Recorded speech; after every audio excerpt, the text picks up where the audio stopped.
The promise of social media fame can become an invigorating drug. It empowers you, and you've not had power your whole life. She's become a local celebrity. I woke up with 100,000 views. So then I started to build this whole image. It's like a gangster boo type, you know. But maintaining that image comes at a cost. It was like my clout with his clout. So it was like this big thing. But I started to see like red flags. He was becoming more and more agitated. I said, what the? I'm like, man, this cat is crazy. What is he on? When you decide to prioritize your image over your values, you may end up risking it all. She even wrote a song about the relationship of her being Bonnie and him being Clyde. Some people, once they out there, and it's too late to grab them back in to save them. I remember praying, like, God, if this is meant for me to die, please let it be fast. What happened to Bonnie? What happened to the ride or die person that you claim to be? The gun comes out and he shoots. I'm shaking so bad. And he's like, the devil told me to take it, so ha ha ha. March 2nd, 2017. It's Thursday afternoon in the sprawling Dallas-Fort Worth Metroplex. Dallas is a very vibrant city, full of cultural and ethnic diversity. Dallas has always been larger than life.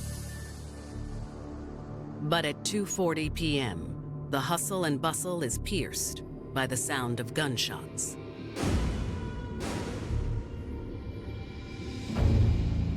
This was in Oak Cliff, the southern end of town. That area is kind of known for being the higher crime half of the city. A local shop owner was the first one to call 911. He said after hearing the gunshots, he saw a young man lying in the streets, severely injured. First responders race to the scene and find the victim unresponsive on the ground. They do all they can to try to revive this young man. They go to intervene to see if there's any life-sustaining treatments that they can do, but he's already deceased.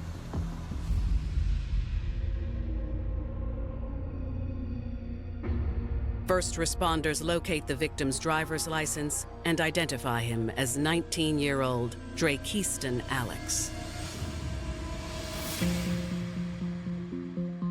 Drakeiston Alex had already touched many lives at a young age. He was an awesome kid, full of life. This was never a dull moment with him, I swear. He's a good kid. He was the clown of the bunch. He's very athletic. He loved flipping, jumping off of anything, buildings, houses, cars, it didn't matter. Drakeiston's charming personality made him popular with the ladies. They're like, oh, Dre, oh, Dre. They love him, though, because he's so funny. Not only did he have his own 1-year-old, but he had a child on the way. He was a good father to those kids, too. He stepped in. He was a good dad, a crazy one, but he was good. He's a big kid himself. As a soon-to-be father of two, Drakeiston was determined to provide a solid future for his kids. He wanted to be a rapper, but, you know, he was an athlete. He always wanted to be like a football player, a basketball player. If he wanted to do something, he was gonna do it. Like, he would never be told no, that you can't do it. Yes, the sky is the limit. But now, Drakeiston Alex lies dead in the middle of a city street, gunned down in broad daylight. So detectives get to the scene and they begin looking for evidence in the crime. I was the lead detective on this case. You just show up and we kind of figure it out as we go. They determined that Drakeiston was wounded in his hip, which severed a major artery, and that's what ultimately caused his death. There were some spent casings. Those were .380 casings. Detectives turn to the witnesses at the scene, hoping they can provide more information about what happened. Unfortunately, the witnesses didn't see the whole thing. They only saw the aftermath. They heard the shots, came out to see what was going on, and found him lying on the ground in a pool of blood. However, the shop owner who made the initial 911 call has some good news for detectives. He tells them there's a security camera on the outside of his shop that very well could have captured the full crime. It was pointing in the direction that witnesses described the event happening.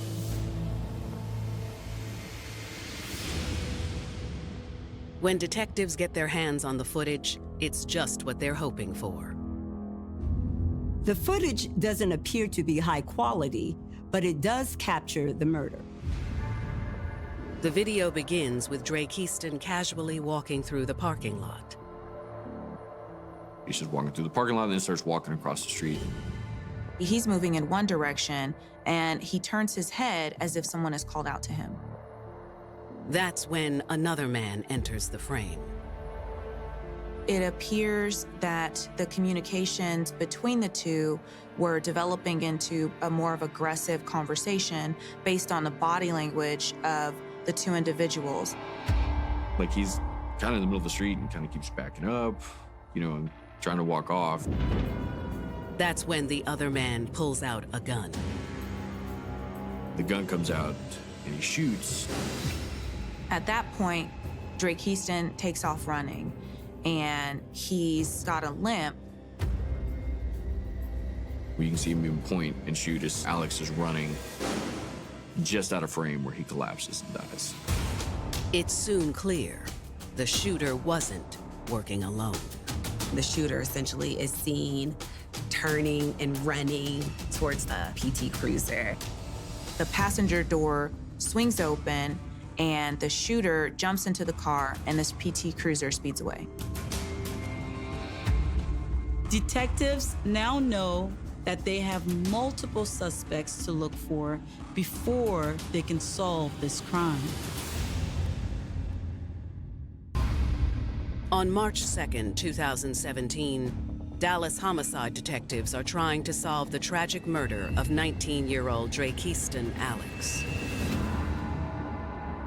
I got a phone call and said, your son has been shot. Then I'm just, heart just pounding, and I'm crying, and I'm outraged. She was just screaming, can't breathe. I said, what's going on? I said, Drake just got killed. She's like, what? It was crazy. Fortunately, detectives are one step closer to locating the suspected killers after reviewing surveillance footage of the incident. They could get a general description of their suspect. He appeared to be a black man, about 5'8" and 140 pounds. They've also determined that he had an accomplice. After the shooting, he ran and jumped into a PT Cruiser that then sped away from the scene. The footage is too grainy to make out the vehicle's license plate number, so investigators quickly circulate screenshots of the car online. We can immediately put something on the blog and on Facebook, and it takes off. Almost immediately, they begin receiving calls to their tip line. The police get a call from someone who identified the driver as an Ashley Coleman. When the police pulled Ashley's DMV records, they were able to determine that she was the owner of a PT Cruiser. As patrol officers begin scouring the city for Ashley and her PT Cruiser, detectives begin looking into their new suspect. 27-year-old Ashley Coleman was no stranger to hardship. Well, my childhood coming up it was hard. It was 4 of us, and my mom, she worked, but, she was a single mother. I was a victim of sexual abuse. I encountered it a few times coming up. I think anytime that someone places you in a scenario that steals your innocence, it's something that you carry with you for the rest of your life. It affected my self-esteem in a major way. I always felt like I wasn't pretty enough, or I was too dark, or maybe it's my gap, or maybe it's because I didn't have a lot. As a teen, Ashley began to act out. I was in juvenile from 15 to 18, so I didn't experience adolescence. I started to express myself with music. The things that I couldn't talk about, I wrote about. And then one day I began to write and talk it instead of singing it. She continued to write poetry, which ultimately turned into her wanting to become a rapper. Eventually, Ashley worked up the courage to share her music online. But her positive messaging largely fell on deaf ears. I was doing motivational music, but nobody wants to hear motivational music. I noticed I would get 200 views or 300 views. She ended up having beef with another local rapper who was trying to tear Ashley down. But Ashley wrote a song about her. Nobody's excited about anything positive. You know, most people aren't, not from where I'm from. And so I changed a lot of who I was and a lot of what I was doing to make it fit. The change in direction got her noticed almost instantly. I woke up with 100,000 views, maybe I should just go for it. And that's what I started to do. So then I started to build this whole image, just like a gangsta boo type. Ashley's music became so popular that venues began booking her to perform live. I was starting to get a buzz in my city. Based off of this kind of new persona that she's developed, she's doing shows now throughout Dallas. Ashley was getting all this notoriety. She's become a local celebrity. And it was at one of her local performances that Ashley met someone who would change her life forever. I'm doing this one party, and this guy, he's in the crowd. I glanced at him, and I thought past, oh, he's fine, And this young man starts throwing money at her in the stage.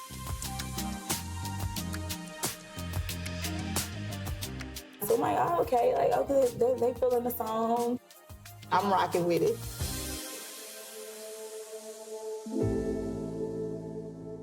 Back at home after her set, Ashley noticed a DM from her handsome admirer, Hakeem Griffin White. He's like, dang, I've been trying to get at you for so long, and then I throw a little money and you finally and hit me back. Ashley agreed to meet up with Hakeem for a date, and the rest was history. That is kind of where things grow and develop in their connection. He began to take me to do all these things that I missed out on, like go-karting, movies. We would go watch the airplanes take off, ponds to feed the ducks. Before long, Ashley and Hakeem became one of the new power couples in Dallas's hip-hop scene. Every party we would go to, he was popular, so everybody knew him, and it was my clout with his clout, so it was this big thing. Is Hakeem Griffin White the young man from the surveillance video that gunned down Drakeiston Alex? He matched the description of the individual detectives have been looking for. Police are shocked to discover that he's only 17, 10 years younger than Ashley. Soon, investigators receive a bombshell piece of evidence that solidifies their theory. Ashley and Hakeem are flaunting guns on Facebook and are talking about going to shoot someone. I say, what the? I'm like, man, this cat is crazy. What is he on? Put the guns down. If you gotta shoot or kill somebody, you don't need them. If you gotta put an image out just to get some friends, you don't need them. Everybody wants this bad image until it's time to go meet the judge. That's when they want to cry for their mamas and stuff. You wasn't crying when you was out there doing the crime, so don't cry now, you know? You do stuff like that, you go kill somebody, just put the shoe on the other foot, worry about if it was you. In March of 2017, Dallas investigators suspect Ashley Coleman and her boyfriend, Hakeem Griffin White, are behind the murder of 19-year-old Drakeiston Alex. They confirm that Ashley owns the same type of vehicle that was spotted fleeing from the crime scene. And Hakeem is a match for the description of the shooter. Their theory is soon bolstered by an unexpected piece of evidence. A video posted on Facebook Live shows Ashley and Hakeem boasting about a life of crime. The video had been recorded just a few hours before the shooting. The two of them are loading weapons. They were talking about wanting to murder or harm someone. That's how I do things, bro. I sit the bullets down to his money on the side, bro. I said, but look, I really need you see how them all touch. So I really need them. You hear me? Man, that was y'all. See, talking about that way every last time. The video was like he in a rage and, oh yeah, and you flicking the gun. I told myself if I go back to this for life, look, real talk, bro. The gun Hakeem has in the video is a .380, the same caliber as the casings found at the murder scene. I'm ready to move aside now, bro. I'm gonna let you know it's me. I'm gonna let you know who did it. Detectives are convinced the person Hakeem is threatening in the video is Drakeiston. It's a hard pill to swallow for Drakeiston's family. Hakeem was a friend of his, but was a young guy that in my house I fed, slept, clothed, you know, so that hurt me even more. Hakeem and Drakeiston essentially grew up together, but they hadn't been close in a while. I had just seen him walking and I was talking to him and, you know, telling him how much I missed them and, you know, keep your head up, stay out of trouble. I said, what the? I'm like, man, this cat is crazy. What is he on? I don't know if they was on drugs or what, but I still can't figure out why would they do that to my nephew. Investigators fear that if they don't find Ashley and Hakeem soon, there could be more victims. We had covert units that were going out trying to find them at these different locations. They're surveilling all known addresses. On March 3rd, police finally get a hit on the couple's whereabouts. The police find the PT Cruiser in front of one of the addresses. Investigators want to make sure the suspects are in the house before they make a move. They stake out the residence, waiting for Ashley or Hakeem to make an appearance. But as they lay in wait, another vehicle pulls up. It's a large U-Haul truck. A driver gets out of the U-Haul and goes into the house. That's when police spot Ashley Coleman. She and the U-Haul driver began loading things into the truck. Investigators suspect that this means Ashley and Hakeem are planning on making a run for it. We knew that they were planning on going somewhere because they loaded up a U-Haul. When Ashley and the U-Haul driver are finished, investigators trail them as they drive off. Ashley drives separately from the U-Haul. The police begin to follow the vehicles, the PT Cruiser in front of the U-Haul and the police behind. It's pretty easy to follow a U-Haul and not lose a U-Haul. Ashley and the PT Cruiser are a different story. Or we lose the PT Cruiser. With Ashley now in the wind, police hit their sirens and pull over the U-Haul for further investigation. So we get the U-Haul, and it ends up being this homeless guy.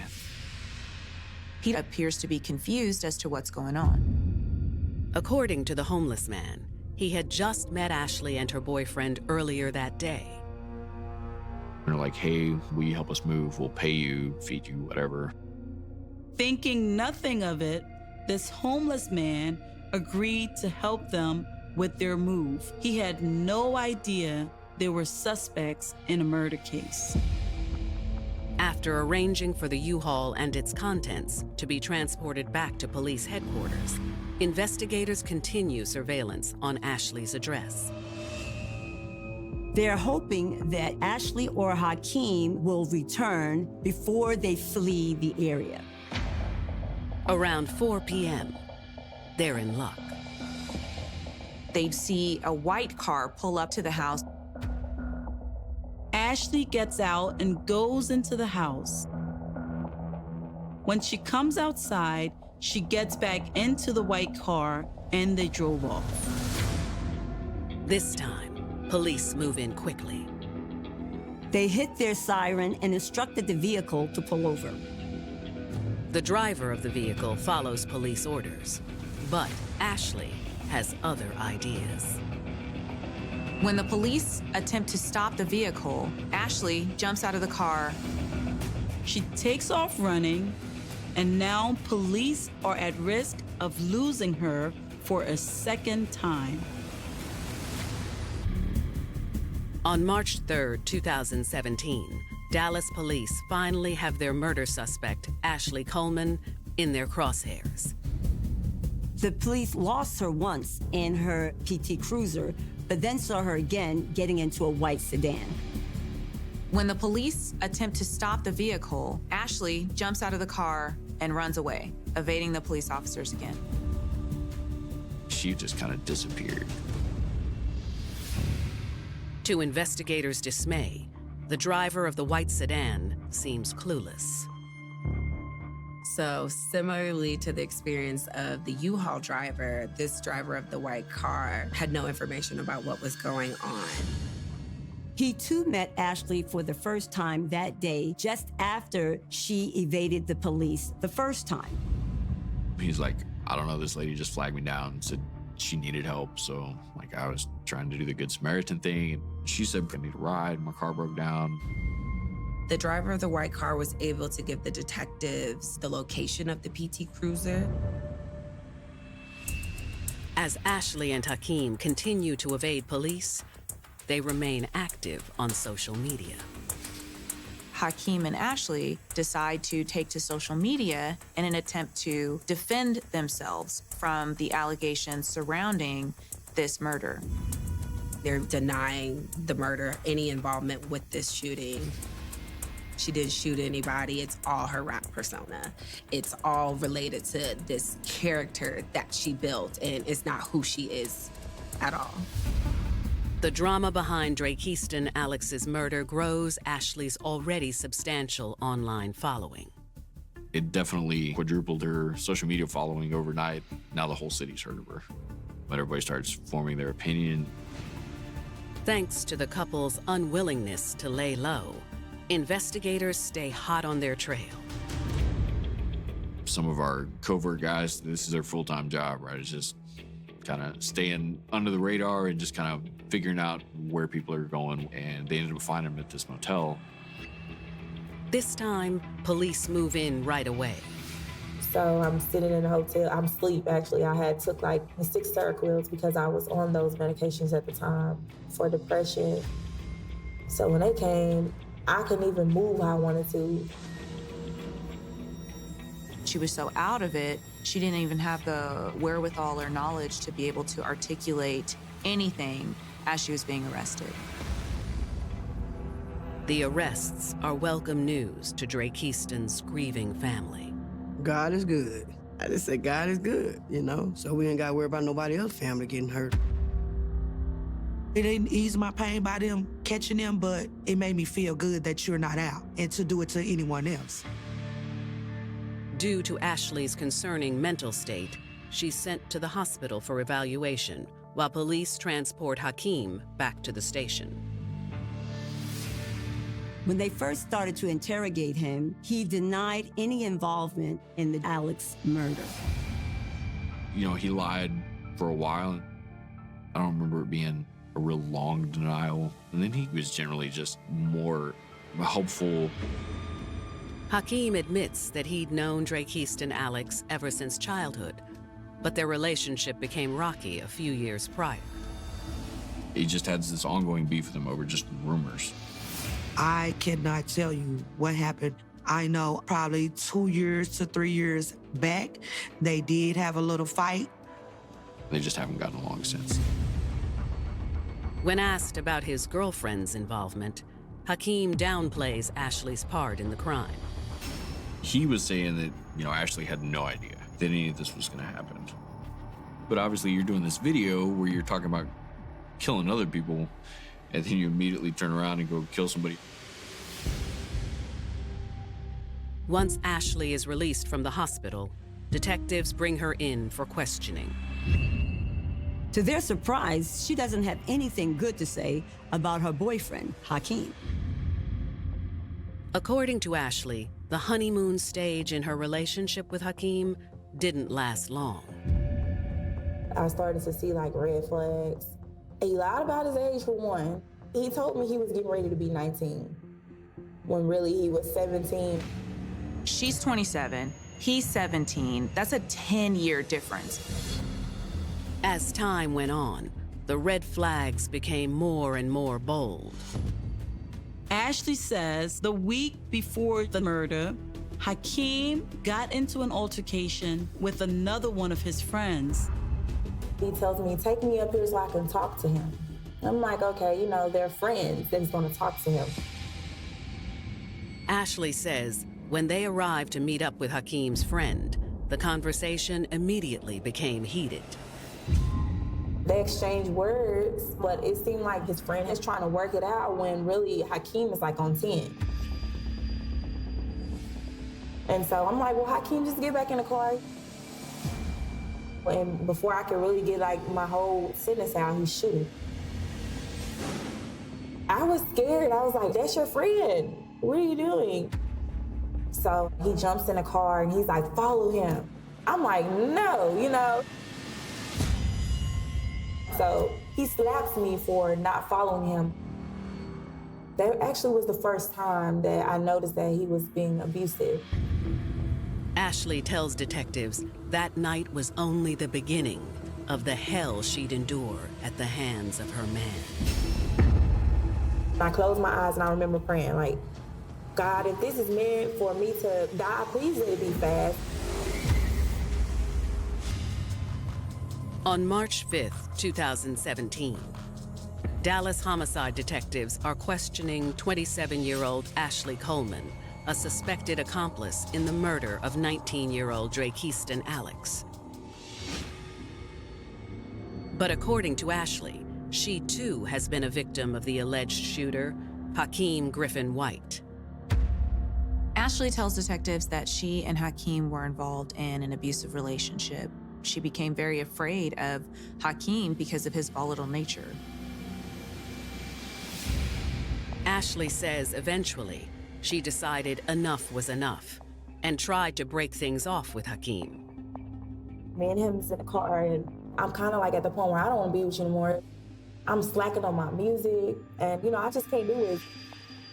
But Hakeem wasn't having it.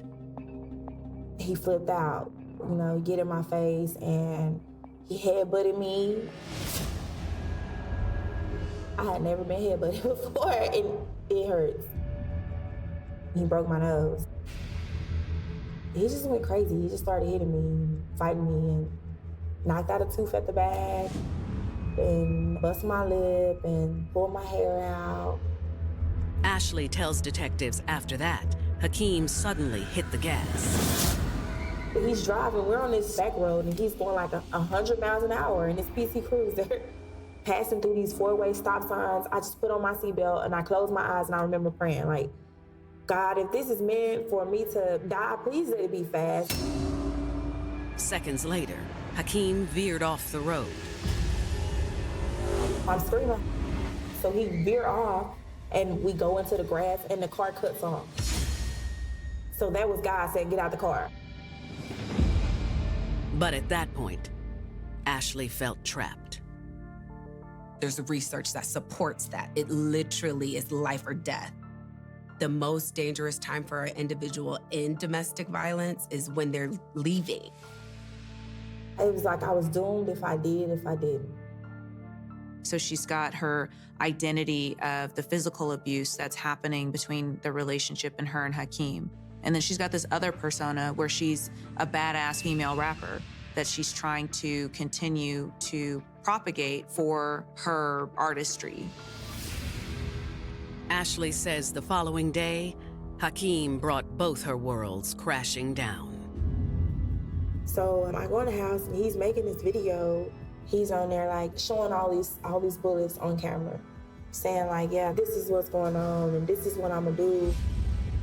Ashley admits she joined in on the video recording. So I'm like, yeah, such. I'm trash talking. I mean, I have this gangsta boo type of thing going on, and I'm already rap beefing with such and such and such and such, so I'm just trying to make it real. According to Ashley, after they were done recording the video, they left to head to her sister's house. I'm driving on the freeway, and I get off and I pull up on Bunny View. They just happened to see Drake Houston in the parking lot, and Hakeem tells Ashley to pull over. Ashley was on the phone with her mom at the time. She's like, I just had a dream. You need to leave that boy alone. It's either you going to jail or you going to be dead. Ashley says it was then that she noticed what was happening outside of the car. I hear this guy saying, please, King, please. So I'm like, Mom, I'm going to call you back. Hakeem, he has this gun up in broad daylight, and Drake Houston has his hands up. This had something to do from something that he felt like he wronged him a year ago, before I even came into his life. I'm like, Hakeem, he's not paying me any attention.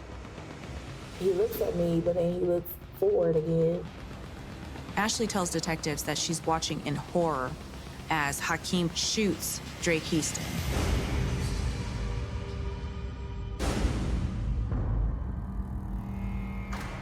He shoots. And he runs back and he jumps in the car and he tells me to drive. And I'm like, Hakeem, what did you just, I'm shaking so bad. And he's like, the devil told me to take his soul, ha ha ha, and start laughing. Like this evil laugh. The gun was still smoking, literally. However, Ashley claims she didn't realize Drake Houston's injuries were fatal at the time. Before I drove off, he looked me in my eyes. And I looked at him, I was just scared. I could tell he was scared. That look hunted me for so long. Following the incident, Ashley says she dropped Hakeem off and then she went back home, still shaken up. I go back to the house and I go to sleep because I'm exhausted. He's been taking me through it. But the next day, she was awakened by a torrent of social media alerts. The whole city was talking about her. She and Hakeem were wanted for murder. My phone is pinging, bing, bing, bing, bing. I'm viral. It was an interesting case because this whole case almost played itself out on social media. Sometimes when you put it out on that global scale, you don't know who is going to react to it in the way that they're going to react to it. And now everybody knows. Just know that there's a consequence to everything that you put out there into social media. And once you ring that bell, you can't unring it. March 5th, 2017. Detectives in Dallas, Texas are questioning Ashley Coleman about the shooting death of 19-year-old Drake Houston Alex at the hands of Ashley's boyfriend, Hakeem Griffin White. Ashley claims that she had no idea that he was going to open fire, and after she drove him from the crime scene, she claimed that she had no idea that he was dead. The next morning, Ashley says she awoke to a flurry of notifications on her social media. My phone is pinging, bing, bing, bing, bing. I'm like, oh, something went viral on my page again because the things have been going viral. Well, it's not nothing viral, I'm viral. There's all these people tagging me in the police because they seen my picture, they knew who I was, because I was Facebook famous because of the music. When asked why she hadn't turned herself in, Ashley tells detectives that she was scared. I was confused on where to go, how to play it. We go to a friend's and he was so paranoid. And he's like, let me kill her and take her car, the girl who was helping. I'm like, why do you want to do that? And no, you've done enough. Like, this is ridiculous at this point.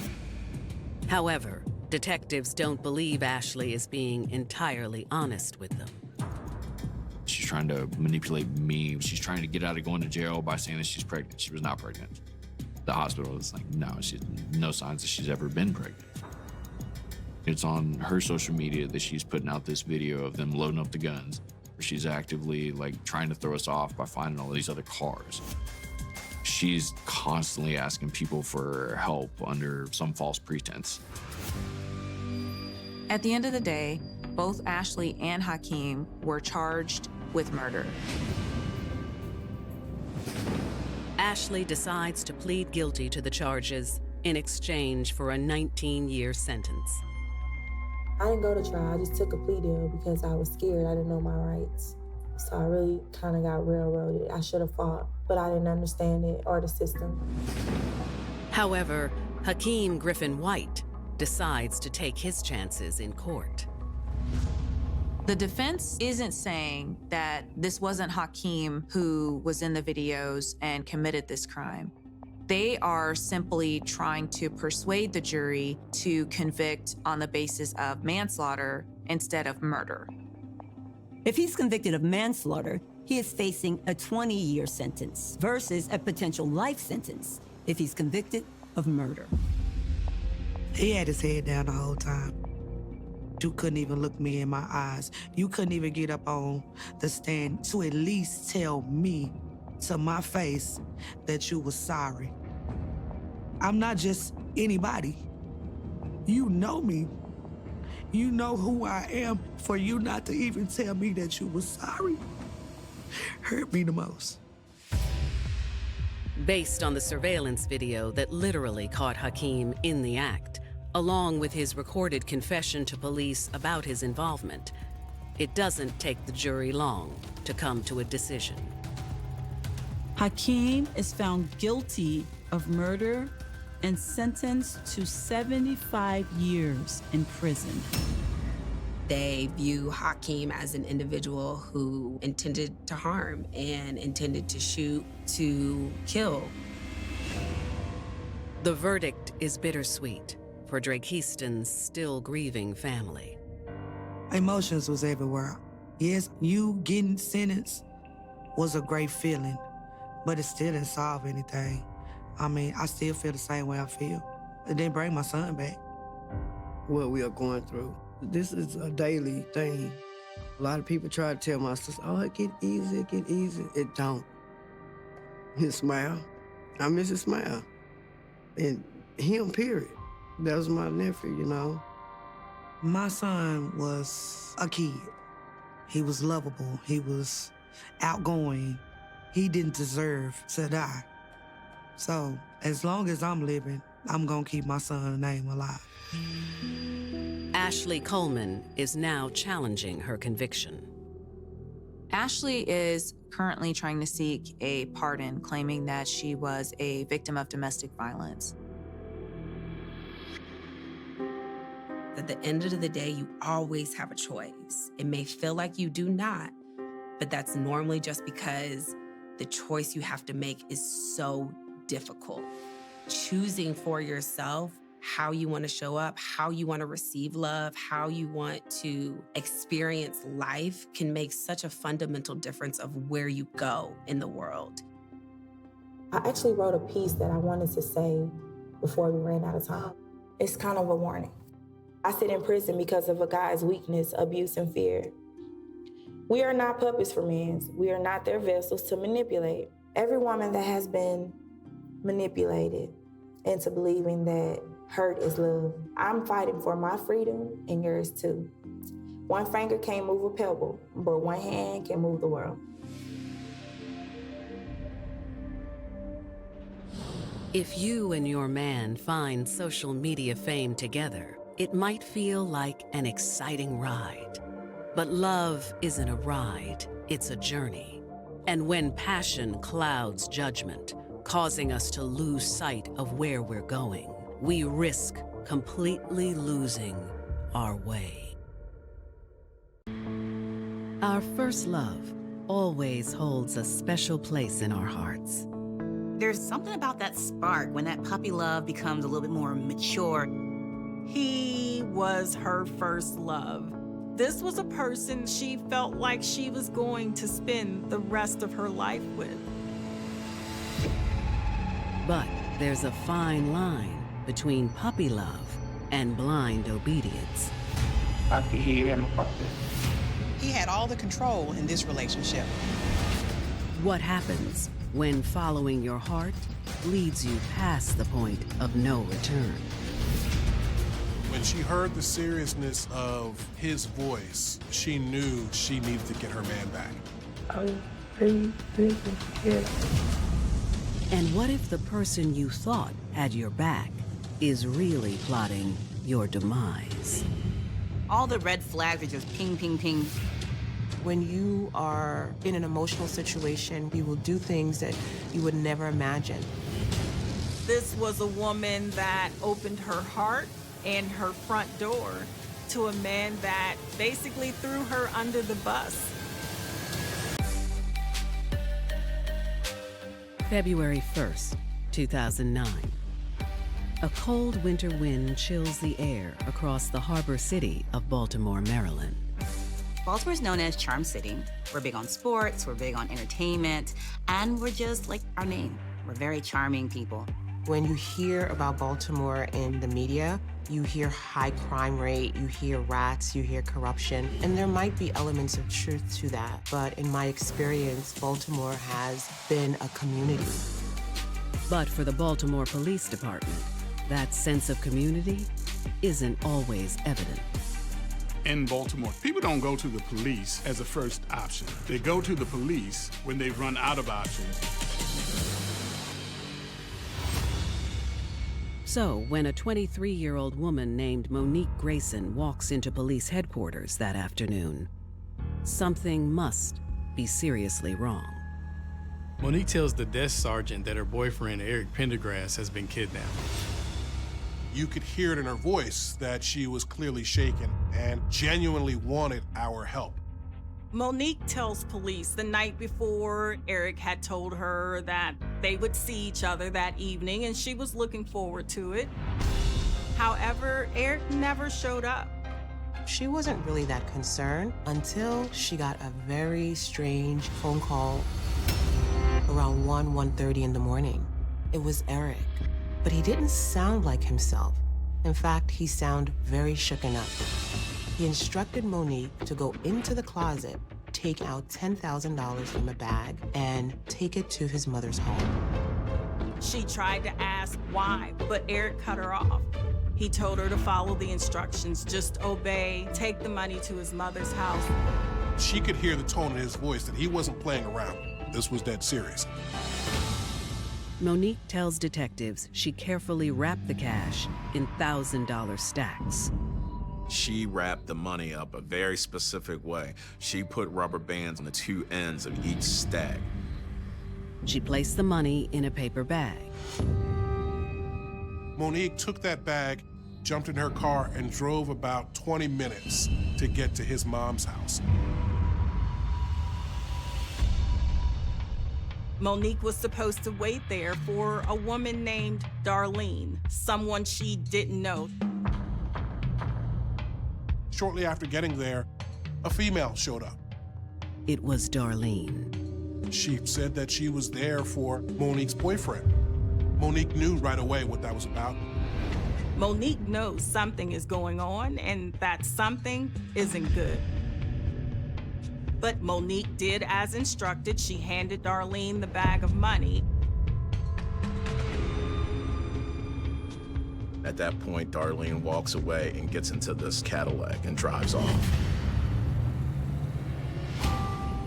In the hours since then, Monique says she tried calling Eric's cell phone dozens of times with no answer. Now, she's fearing the worst. She's pretty convinced that he's in danger and that something is going on. Born and bred in Baltimore, Eric Pendergrass was always the center of attention in his big, close-knit family.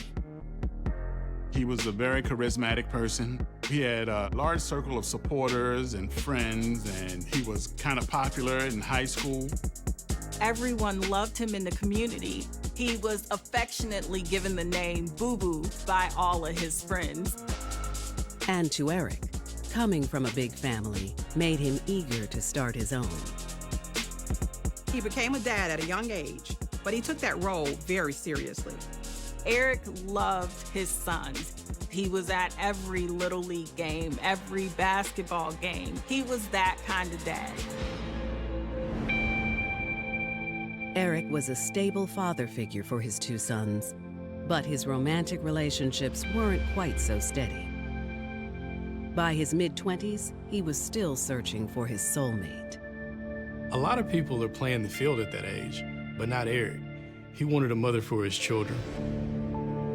When he met a warm-hearted young woman named Monique Grayson, he knew he'd found her. She was the one he wanted to settle down with.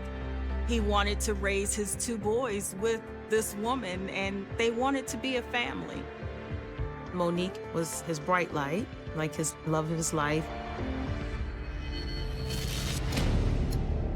Now, 12 hours after Monique handed a $10,000 ransom over to a mysterious woman named Darlene, Eric is still missing. Monique did manage to get one crucial piece of information before Darlene vanished into the night. Monique had the presence of mind to go outside and get the tag of the car and get the make and model of the car. That's important because that links you to the person that's registered to that car. Now they can run that plate in the system, and they can track down who exactly this Cadillac belongs to. February 1st, 2009. Baltimore police have officially opened a missing persons case for 26-year-old Eric Boo Boo Pendergrass. According to his girlfriend Monique, Eric is being held captive even after she paid $10,000 to a mystery woman known only as Darlene. Monique knew right away when the car drove off and she didn't get her boyfriend back, she realized, oh my goodness, I gotta get in touch with the police and let them know what's going on. Thankfully, Monique did manage to get the license plate from Darlene's car as she drove away. When detectives enter the license plate into the system, they immediately get a hit. The owner of the Cadillac is a 38-year-old man named Roy Dean. Judging by his rap sheet, Roy Dean is a hardened criminal with a history of violent crimes. They went to the house of the registered owner, and that's when detectives saw the vehicle actually near the house. They knew they were on the right trail. When detectives approach the home, Roy and an unknown woman come to the door. Roy greets them politely, and then he introduces his girlfriend, Tia. When detectives see Tia, they immediately think, is this the infamous Darlene? Detectives tell the couple they're looking for Eric Pendergrass. Detectives tell Roy that the Cadillac that's parked right in front of Roy's house was involved in a pickup of a $10,000 ransom just the night before. Roy denies any knowledge of any ransom pickup, anything having to deal with Eric. Roy says, I loaned out my vehicle to somebody. I only know him by his first name, Markel. Most people, they don't like to loan their car. And if you do loan your car, you would at least know the person's first and last name. Immediately, I say to my partner, the victim could be in the trunk. We're gonna have to search this car.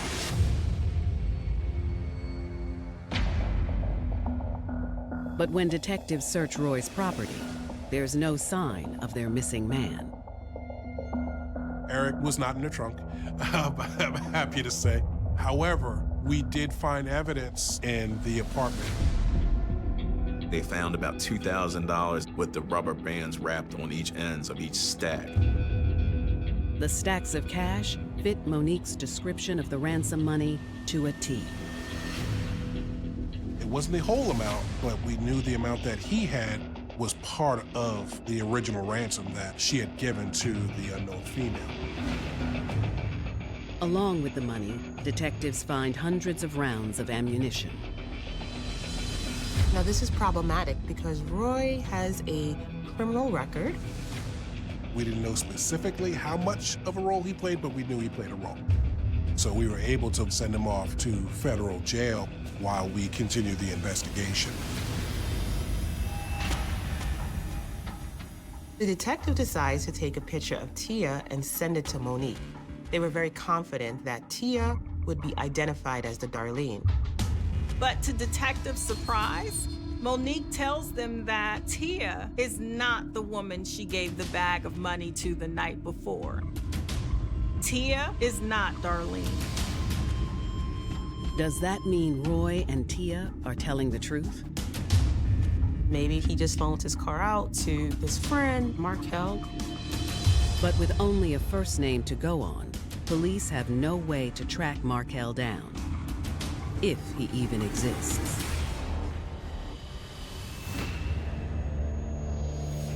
With each passing hour, Eric's chances of survival are growing dim. 4 days go by and there's no word from Eric. There's no call, there's no sightings, there's not even any word on the street as to Eric's whereabouts. Then, on February 5th, Monique Grayson returns to police headquarters with another shocking story. Monique admits to police that she made another ransom drop. I received a text from someone claiming to be Google's friend. The text messages basically asking for money for Eric's return. Yeah. The kidnappers were upset. They said, what is this, a joke? We know he has more money. We want more. They were being a bit agitated and upset, so they were making threats like, we're going to torture him. The victim had told the kidnapper, hey, listen, I just sold a car. We got a check for $30,000. Tell my girl that she can get that $30,000 check and cash it. They said if she does not have this money sent to the person that's holding Eric, that he will die. And you agreed upon paying $30,000 to them? Yeah. This time, the kidnappers told Monique to leave the money in the stairwell of an apartment complex. She'll probably just say, listen, I just want you to go down to the bottom floor and put the money underneath the stairwell. Okay. And you did that? Yeah. She was told that they would drop him off at a movie theater not too far from where she dropped off the money. But when she went to the location to pick him up, no one showed up. The first thing detectives want to know is why Monique waited to inform them about this second ransom. We said, why didn't you contact us? What were you thinking? Why would you do something like this and not contact us? We could have possibly set up at the apartment complex prior to the drop and video recorded everything. Unfortunately, we never even got a chance to do that. Which means the investigators are no closer to locating Eric or his kidnappers. Until a few days later, when they receive the phone call that everyone has been dreading. A body was found floating in the Patapsco River. Their worst nightmare came true. I mean, you see it in the movies all the time. They tell you, don't pay the ransom. What's to stop that person from coming back again, asking for more money? But when it's your loved one, you don't know whether to turn left or right. You do the best that you can, and you make the best decisions you think you can.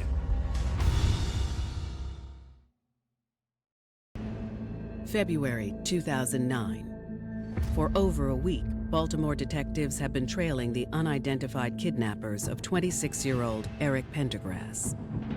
Eric's girlfriend, Monique, had already paid the kidnappers $40,000 in ransom money, but they still hadn't released her boyfriend. Several days had gone by, and we hadn't heard from him. But now, investigators may be one step closer to unraveling this mystery. February 9th, police received a call that a body, an adult black male's body, was found in the Patapsco River. When detectives arrive on the scene, they see this young black man in his 20s wrapped in a blanket with his hands and feet bound. When the body is pulled from the river, detectives immediately recognize him. It's Eric Pendergrass. He had very distinctive tattoos on his body. When I saw him, I knew right away it was him. There's no clear indication of how Eric died until he undergoes an autopsy. The medical examiner doctor said, well, he died of asphyxiation, but he was dead before he hit the water. There's no water in the lungs. That was gonna tell our detectives that at that point, this person may have been killed somewhere else and then their body was thrown into the water.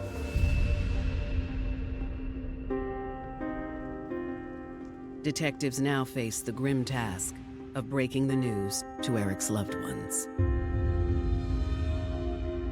I've been in the homicide unit for 15 years. By far, the hardest part of the job is notifying the family of the death of their family member. Yet through their grief, Eric's family members make an important observation. They asked about Eric's watch because he wore the same one every day. But when they pulled his body from the river, there was no watch. Police put out a bolo to all the pawn shops in the area. They told them to be on the lookout for this particular watch. Months go by without any new developments in Eric's case, until May 4th, when investigators get an unexpected tip. They receive a call from a man named Khalik. He claims to have information that the police have been waiting to hear. At the station, Khalik delivers on his promise. And he goes, well, I was supposed to be part of that kidnapping plot. And I'm like, what?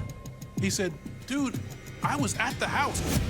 Khalik Simpson informs police that he knows exactly who killed Eric Pendergrass. He identifies the killers as Markel Washington and his girlfriend, 28-year-old Sherelle Ferguson. The name Markel is familiar to detectives. It's the same name provided by Roy Dean months earlier. Mr. Simpson tells the authorities that in January, he and Roy, Markel, and Sherelle met up. According to Khalik, the group was scheming on ways to come up with some quick cash when Eric's name came up. They all knew that Eric always had a lot of money on him. So they said, hey, we're gonna grab him and we're gonna take some money from him. Khalik goes on to tell me they're plotting on how they're gonna do that. They're gonna hold him and demand the ransom. But Khalik tells detectives that as the plotting continued, he got cold feet. Khalik said, hey man, I'm not with this, I'm leaving. And he left the apartment. When Khalik saw on the news that Eric was found dead, he knew immediately that they went through with the plan. It weighed heavily on his conscience until Khalik had to speak up and tell exactly what he knew.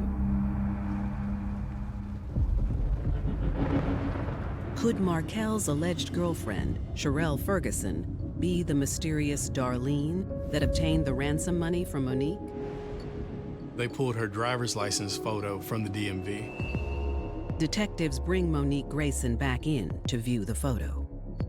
We spoke on the phone, and I asked you to come in to look at some photographs. Is that right? Yeah. We actually put together a photographic array with Sherelle in it. Is there an individual that you selected? Yeah. She was like, this is the girl that drove here in the Cadillac. This is the girl that took the bag. So now the investigation starts to roll. In the summer of 2009, a witness has identified Markel Washington and his girlfriend, Sherelle Ferguson, as two of the three people involved in the murder of Eric Boo Boo Pendergrass. She's an active participant. When we know this, we're getting it directly from the victim's girlfriend. So the police go out into the community and try to see what they can find out about Sherelle. Raised by her grandfather, Sherelle Ferguson had a great childhood. But when she hit her teenage years, her wild streak led her straight into the arms of fellow classmate Markel Washington. He was her first love. This was a person that she felt like she was going to spend the rest of her life with. But all that changed their senior year. Because of his decisions, he ended up going to jail. So her future has drastically changed, and there's a shock. With Markel behind bars, Sherelle moved on to graduate high school and start a career. She became a nursing assistant and was dating different people, but no one quite lived up to Markel.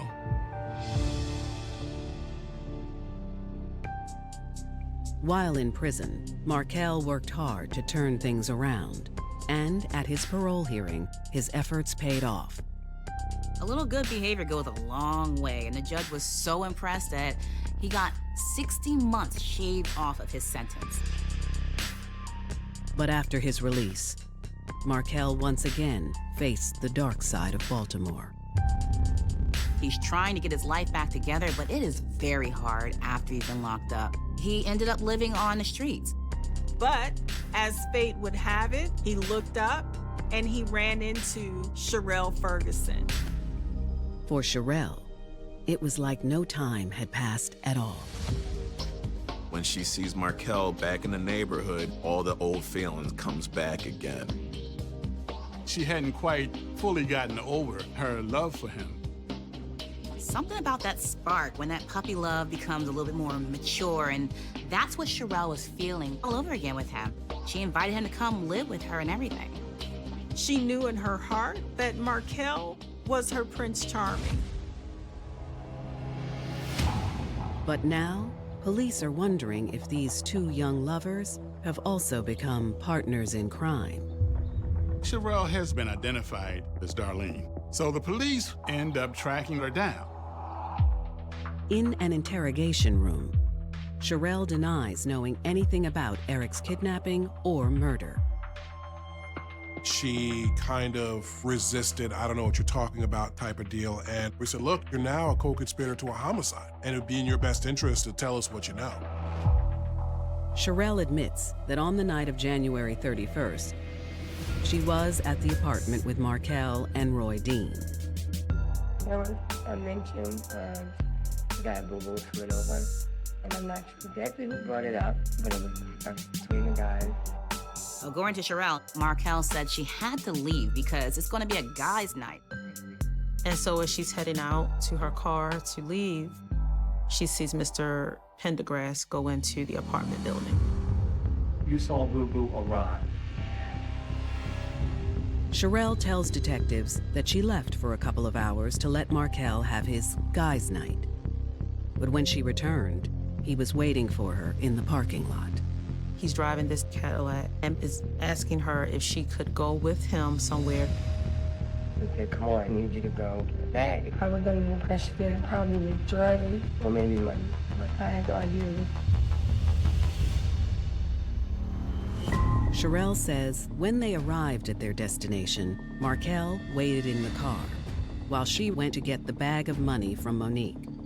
Even though deep in her heart, Sherelle knew something was off, something didn't feel right, she did it for her man. After securing the cash, Sherelle says she drove Markel back to their apartment. Roy Dean was still inside, but there was no sign of Eric Pendergrass.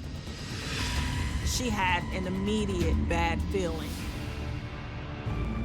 Sherelle told the detectives that she just kind of gave up and just left at that point. Nothing else getting my dad's house. Now, you said that you came back to the apartment the next day. Is that correct? Yeah. That afternoon, Sherelle says that she went into the apartment bathroom and saw another unsettling sign. There's bloodstains on the floor. She proceeds to clean up the bloodstains. I just scrubbed it glue. Kept scrubbing it. Why did you start scrubbing? I don't know. Sherelle had warning bells going off in her head. Every red flag was standing prominent, but she still did it.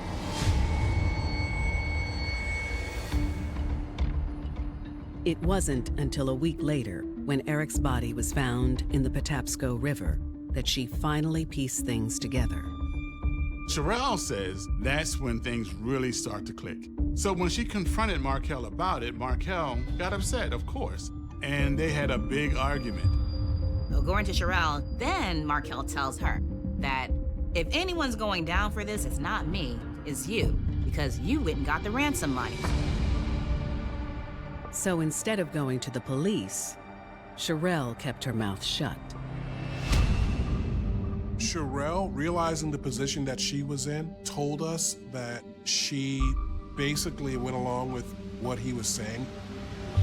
At the end of her interview, Sherelle says she's willing to help the police build their case against Markel. So they decide to release her. They were treating her as a witness, not a suspect. So now they're looking for Markel Washington. But before they can track him down, a 911 call comes in to Baltimore police around 3 a.m. on July 18th. According to the caller, a man is beating a woman inside a car in an empty parking lot. The police show up and there's no car, but there is a badly beaten woman lying on the ground. He had assaulted her and then left the area and stole the car. The woman is Sherelle Ferguson. July 2009.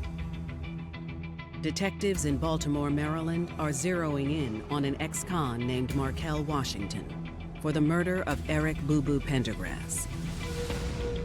Markel's girlfriend, Sherelle Ferguson, has painted him as the mastermind behind the kidnapping plot that yielded $40,000 in ransom. But then the case took a turn on July 18th when police responded to a 911 call and found Sherelle beaten up in a parking lot. Markel assaulted Sherelle and actually stole Sherelle's car. Police put out a bolo for the stolen vehicle and quickly locate Markel driving it nearby. Sherelle was so outdone and so hurt by Markel, she couldn't take it anymore. Sherelle had Markel arrested for domestic violence and for stealing her car.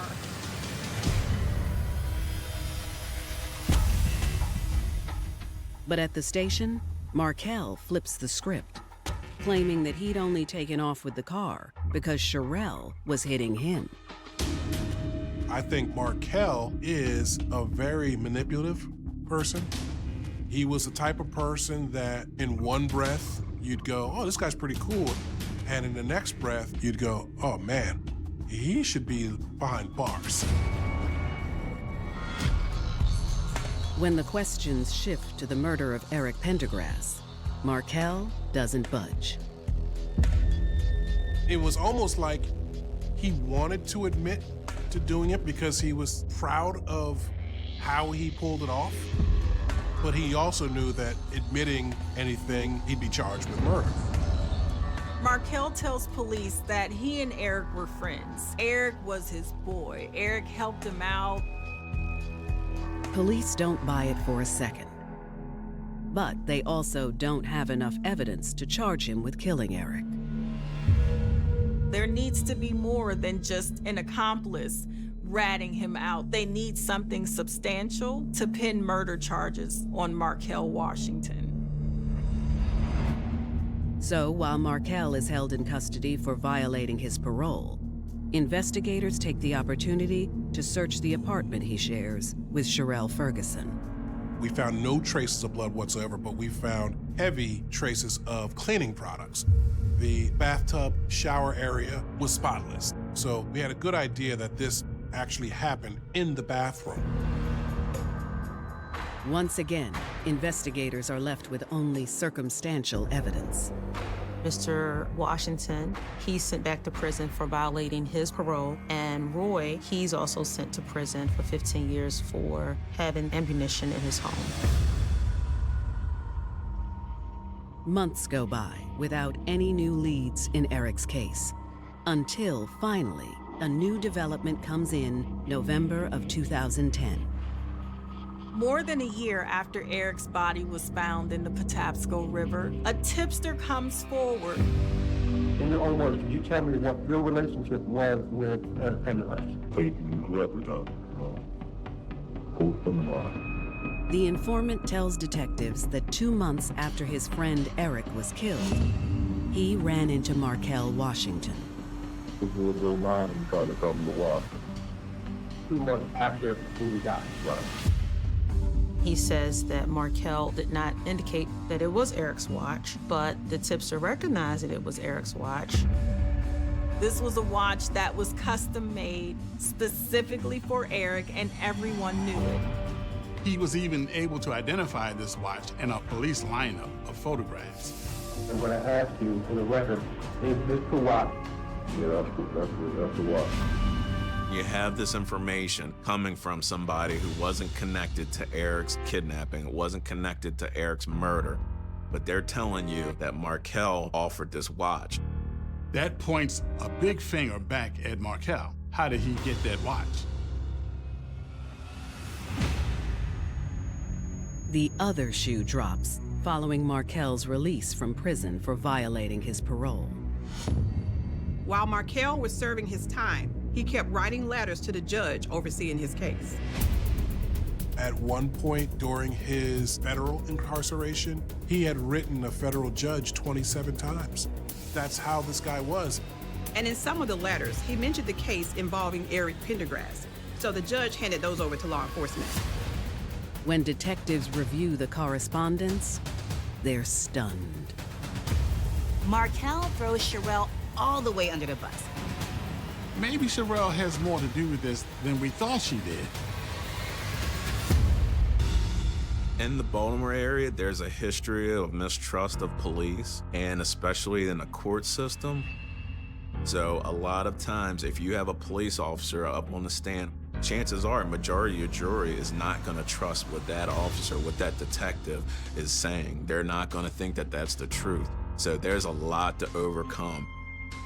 You not only have to have your case wrapped up tight to meet that substantial threshold to be beyond a reasonable doubt, but you got to be able to convince a Baltimore jury, which is a whole nother level. Winter 2010. For nearly 2 years, police have suspected Markel Washington is the mastermind behind the murder of Eric Pendergrass. Now, Markel is trying to pin the crime on his former girlfriend, Sherelle Ferguson. In letters he wrote to a judge, Markel claimed that the plot to kill Eric was all Sherelle's idea. He was trying to place the blame on her. When police confront Sherelle with Markel's allegations, she reveals that there's more to the story than what she originally told them. She says the victim and a couple of his buddies were hanging out at a nightclub. Markel, called and said, "Hey, I got your money, come on over. I'm, right up the street." So the victim drove over thinking that he was going to receive some money. Sherelle now admits she never left the apartment as she originally stated. According to Sherelle, she opened the door for the victim and let him in. He goes upstairs and is greeted by Markel and Roy. He's beaten and basically tied up. He is told that he needs to get in touch with his girl and bring down some money to be released. But according to Sherelle, Markel wasn't satisfied with their $40,000 haul. They know Eric is making a lot of money, so they want a significant amount of money, and this wasn't enough. Sherelle says Eric was adamant he'd given them everything he had. And, sensing that his life was in danger, he started to fight back. They tried to handcuff Eric and keep him subdued, but it wouldn't work. They decided that Eric had to die. The kidnappers lowered his head into the bathtub but held his feet above water, basically inverting him so that he would suffocate.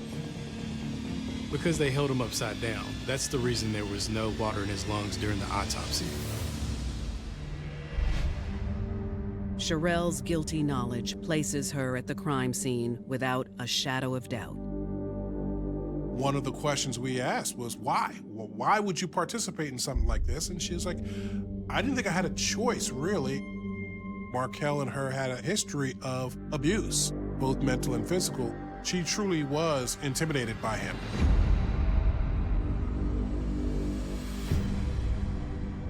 In late September 2012, prosecutors filed murder charges against Markel Washington, Sherelle Ferguson, and Roy Dean. They're charged with first-degree murder, as well as first-degree assault, kidnapping, extortion, and false imprisonment. In a bid to secure a lighter sentence for herself, Sherelle agrees to plead guilty to the charges against her. She threw herself at the mercy of the court. Roy and Markel, on the other hand, opt to face a jury. Roy's defense team maintains that all he did was lend his car to the wrong person. They say he was just another victim of Markel's evil plot. But Markel contends that he's the true victim. Markel insists that he's being framed for this crime by Sherelle, and that he and Sherelle were never a couple, but that Roy was actually her boyfriend. The jury sides with the prosecution and finds Markel and Roy guilty on all charges. On January 31st, 2014, 5 years to the day after Eric's murder, both men are sentenced to life in prison. Despite Sherelle's plea, the judge doesn't go any easier on her. Sherelle Ferguson is also sentenced to life in prison. The convictions come as a relief to Eric Pendergrass's family, as well as the citizens of Baltimore. But their peace proves short-lived after Markel is granted a new trial in the fall of 2015. When Markel appeals his case and he's granted a second trial, everyone is shocked. In an agreement to reduce her sentence, Sherelle agrees to testify against her former lover in the new proceedings. Markel betrayed Sherelle when he had tried to pin this crime on her. So now it was her turn to stick that knife right back into him. But when the new jury renders their verdict, everyone is stunned. Jury came back and actually found him not guilty. He's acquitted of all charges. He got off. The judgment leaves everyone in disbelief. We were really surprised. None of the evidence changed, so why they chose to acquit, it's something that they have to live with. But no one is more surprised than Sherelle Ferguson. This was a woman that opened her heart to a man that denied the love that she thought that they shared in favor of his own innocence. Markel walks out of that courtroom a free man that day. Sherelle actually took the fall for everything that happened in this situation. It still amazes me that there are people who depend on other people to kind of dictate their lives. With Sherelle, I know there were times when she felt like, I need to get away from this dude, but here I am still with him. Relationships can be complicated, but when you're talking about your well-being, you really should listen to your body and love yourself first.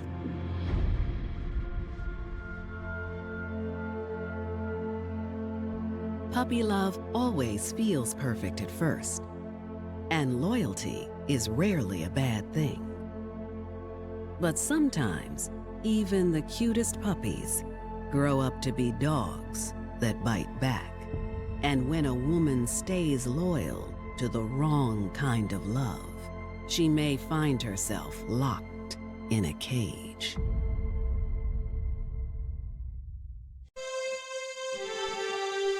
अल्फ अल्लाह की जात तू ऐ झोर सदके जेड़ो कुल कायनात चलाण आलो अल्फ अल्लाह की जात तू झोर सदके जेड़ो कुल कायनात चलाण आलो हुक्म उसके बाजना पत्थर अल्लाह ओ तेरो मेरो वजूद बनाण आलो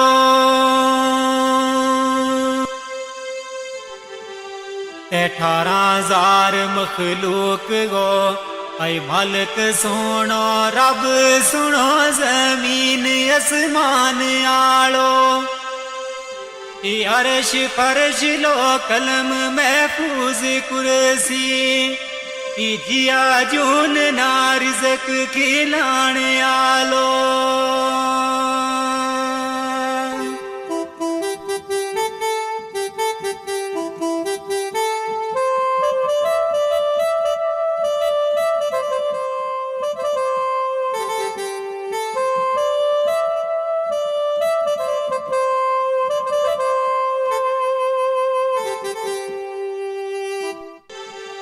दाल दुखांगी गल सो नौरे तमना एक बच्ची मासूम रोलाओ गई है दाल दुखांगी गल सो नौरे तमना एक बच्ची मासूम रोलाओ गई है ओ उसकी मारे गुलनाज है बहुत दुखिया ये मारा सीना माँ बर छिलाओ गई है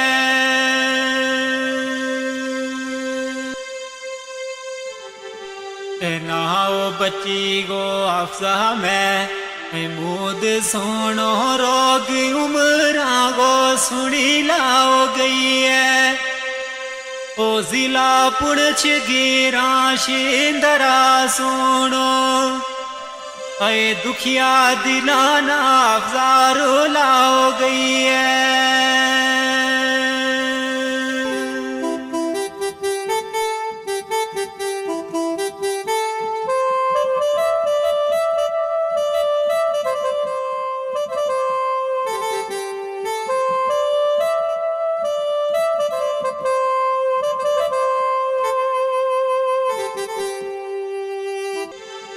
दाल दर्द जो दयांगा ऐ बोते ओ खाए पर बचागी नारे जो दई ओवे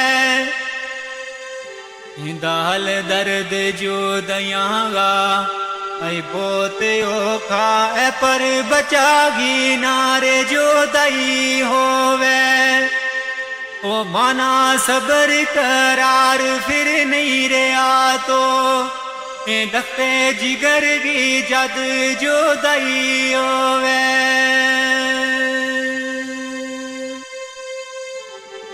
ते बाप उसको मैं मुँह दियो हुसैन दुखिया अफसा जही बची सीने लाई होवे ओ दुख मुझ जावेद माँ बाप नावे ओ बचा किसे गी नारे जो दई होवे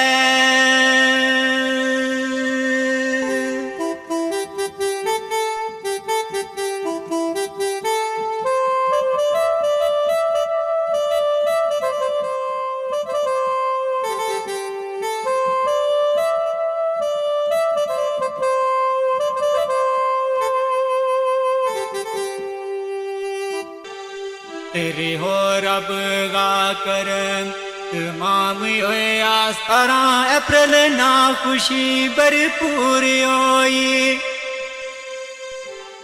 रे हो रब गा करम तमाम होए आस्तारा अप्रैल ना खुशी भरपूर होई ओ अल्लाह पाक ने दिती एक बच्चियो सोनी ऐ गुनाहगारांगी अर्ज मंजूर होई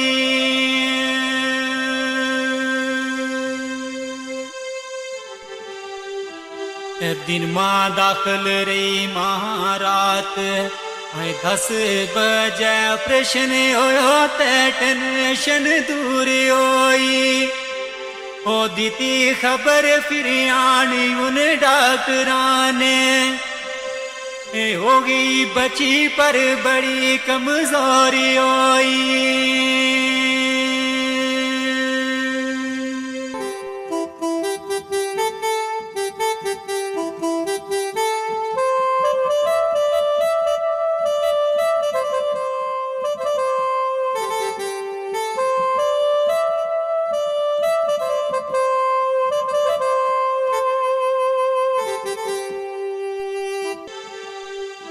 सलाह दीती वीर डॉक्टर है कमजोर बची ले गए बीच मशीन रखाओ दीती सलाह दीती डॉक्टर है कमजोर बची ले गए बीच मशीन रखाओ दीती 18-19 तक रखी पुणछ अंदर और पर इकी नर जोरी कराओ दीती आई रात 9 बजे मामू आई नानी दोए गड्डी तरफ जोरी चलाओ दीती ओ मासा देरी ना लाई ले चल गया ओ 12 बजे जोरी पहुंचाओ दीती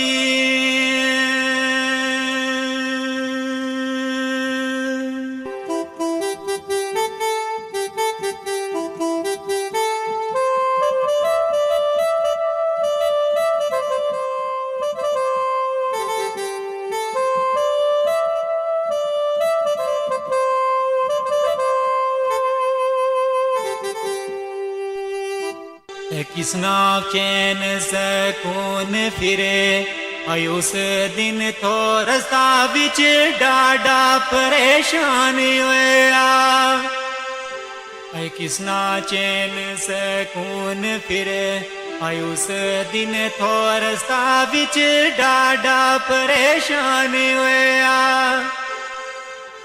रात 12 बजे जोरी पुजया कि जल्दी डॉक्टरां कोल रवाने होया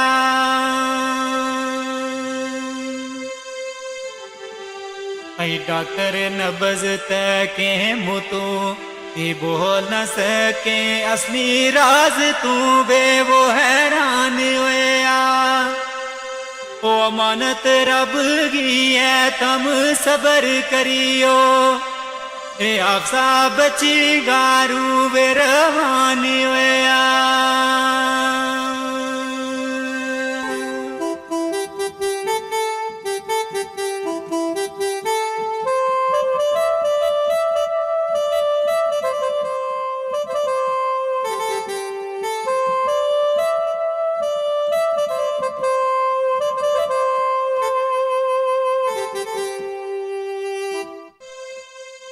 किसना होश रे ओ सुनी ये खबर जिस दम आया है आप जायम ना छोड़ गई है।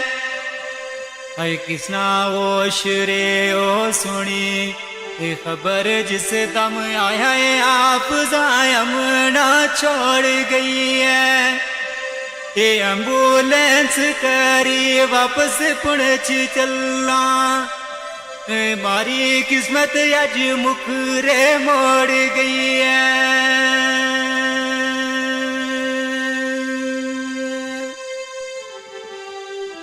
आई गुल नाज वाणी अरे ए मान बाकी मेरी खुशी ना किंगा तू रोड़ गई है। दाखिल विच अस्पताल थी पुणछ अंदर, ए मांगुल नाज गो दिल क्यों तोड़ गई है।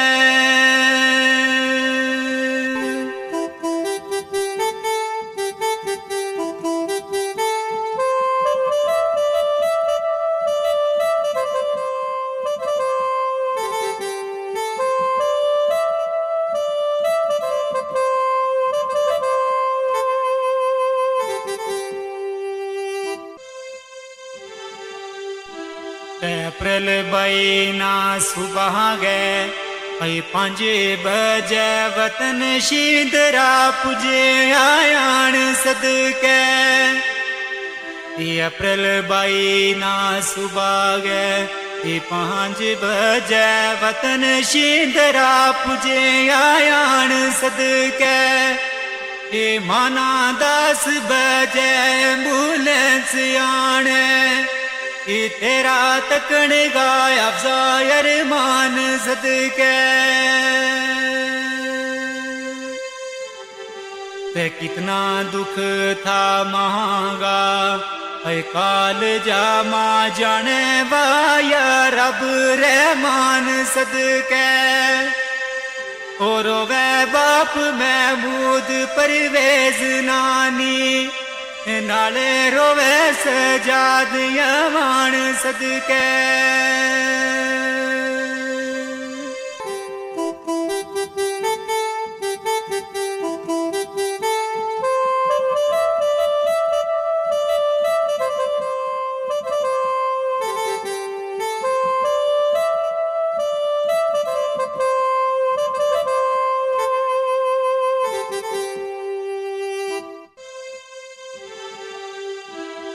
ते कफन दफन गो वेलो हुणे, यार के ओ इना दुकाना हुण मीटौरे किसरा। कफन दफन गो वेलो हुणे, हार के ओ इना दुकाना हुण मीटौरे किसरा। ओ जीता मांगे बचा गो टूर जानो, इस शेर बर कलम चनो किसरा। ते अच्छा रब वाले हुणे है छोड़ गई है तीना सिना नालू हुण लो किसरा। सबर या तो नी दिल मां याद तेरी, रोता दिला ना चुप करूं किसरा।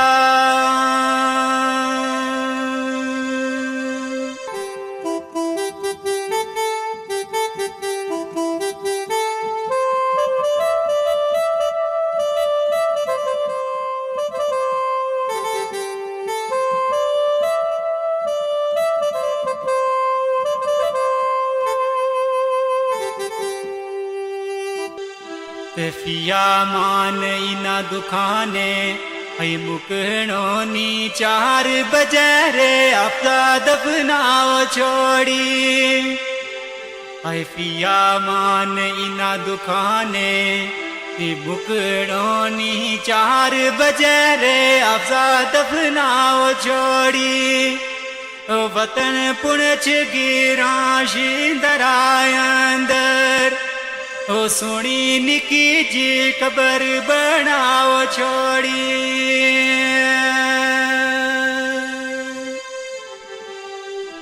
सबर करियो महमूद गुल नाज दोए मानत रब गी रब ने छुपाओ छोड़ी वे पिया मान जावे तू इजाजत ले ले जख्म मोड़ी भी क्यों रे दुखाओ छोड़ी